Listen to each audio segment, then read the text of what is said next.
Frost in 2020 has been a big issue all over the world. Early frost can defoliate vines and can greatly impact a winery economically.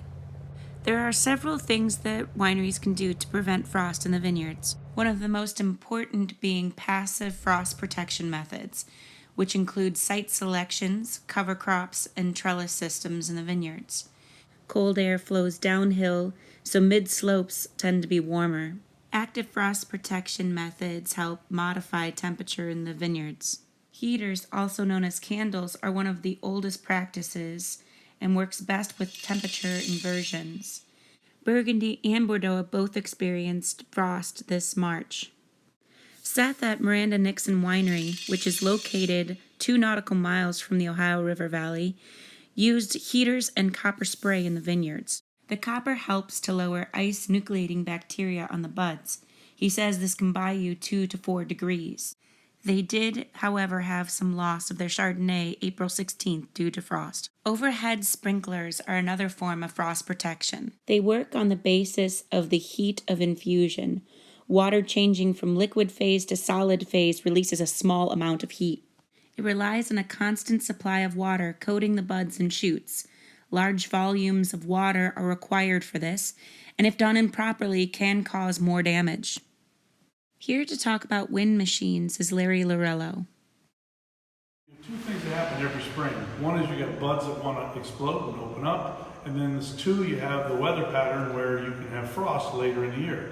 Those two things collide at some point, and say if you have a late bud year like we did this year, and you have a late frost, then you're going to have less, hopefully, less loss.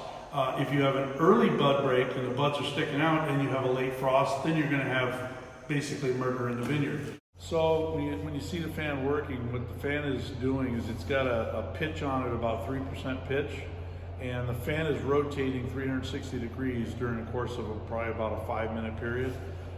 It's taking air from about 70 feet in the air and bringing it down into the vineyard. The theory is basically that on a cold, still night here in Northeast Ohio, you have an inversion layer of warm air that's sitting over top of the vineyard that's coming from Lake Erie. And what it's trying to do is draw air from that inversion layer down into the vineyard. If you happen to be on the top of a hillside, on the south side of the river, and you've got enough altitude, then you're almost in the inversion layer, so that's what we call frost-free area. If you're in an area like we are, where we're just slightly below that line, then the fan is what's now taking that air that's up there and bringing it in the vineyard. And basically what it should be doing is changing the temperature in the vineyard by a couple degrees, which is enough to thaw out the vine. And this year, it's a classic, the fans were made for just this situation where the temperatures are at 30 and you're trying to bring them up to 33. Once you've done that, hopefully you've also thawed out that bud enough that when the sun hits it, it doesn't kill the bud. The frost forming at night doesn't kill the bud. What kills the bud is the moment where the sunlight hits it and thaws it quickly. So it's really a matter of making sure you get everything thawed out before the morning when the sun rises.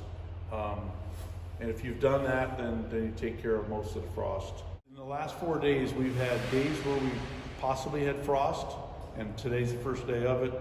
And then there was a day about 3 days ago where we had a cold front that came through. That cold front, when the temperatures are below 32 degrees and the cold front's coming through, if there's buds out, it really doesn't make any difference if you're in a frost-free area or not. Everybody is susceptible in Ohio when that's coming through, because one, you've got cold temperatures, and two, the wind fans can't be turned on if it's 5 miles an hour or greater. They're only good on a frost night where it's calm, because that blade on there could be damaged when they're spinning around if you get too much air in the sky. So during that particular day, everybody had a chance of losing their crop, which didn't happen. Tonight is the first night that this frost seems to be forming. Showing you the difference between a viable bud, a bud that survived the frost, and one that didn't.